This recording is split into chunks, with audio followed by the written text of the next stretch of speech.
जे अभिनेता म्हणून ते 10व्या वर्षापासून जे अभिनेत्याच्या प्रवासाला त्यांची जी सुरुवात झाली, पण नेता म्हणून त्यांची अवघ्या 2 वर्षांपूर्वी तो प्रवास सुरू झालाय आणि तो नेता म्हणून सुरू झालेला जो प्रवास आहे, म्हणजे 2 फेब्रुवारी 2024ला स्थापित केलेला पक्ष, जर 4 मे 2026ला मुख्यमंत्री पदासारख्या आणि विधानसभा निवडणुकीत खरं तर एवढ्या सत्तेच्या जवळ जात असेल, तर त्यांच्यासाठी ही एक मोठी विजयाची नांदी आहे आणि एक पॉझिटिव्ह गोष्ट आहे. आता 113 जागा जिंकून टीव्हीके सर्वात मोठा पक्ष ठरताना दिसतोय या घडीला. बहुमताचा आकडा हा 117-118 आहे. त्यामुळे अगदी 4-5 जागांचा फरक आहे.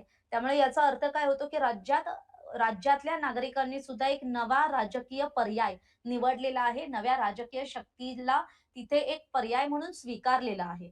फक्त स्वीकारलेलं नाही, तर अगदी त्यांना म्हणजे सत्तेच्या चाव्या सुद्धा देण्या इतपत तयारी दाखवलेली आहे.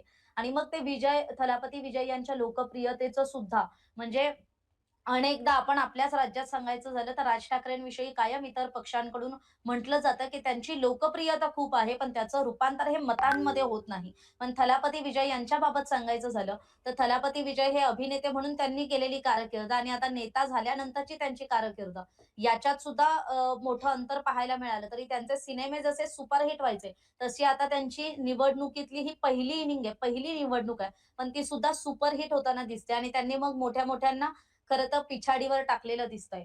दुसरा अर्थ असा निघतो, की डी सारख्या सत्ताधारी पक्षासाठी हा एक मोठा फटका आहे. कारण 67 जागांवर घसरलेली जी AIADMK आहे, ही सत्ताधारी पक्षासाठी मोठी माफ करा AIADMK सारख्या पक्षासाठी मोठी घसरण आहे. म्हणजेच काय, की सत्ता विरोधी लाट जी अँटी इन्कम्बन्सी आहे, जी राज्यातल्या मतदार राजाची होती, ती ह्या मतदानातून आपल्याला पाहायला मिळाली आणि आजच्या निकालातून मतदारांनी खरं तर AIADMKला नाकारून तिसरा पर्याय निवडलेला दिसतोय. आणि शासन म्हणजे सरकार म्हणून तुम्ही काय काम करता?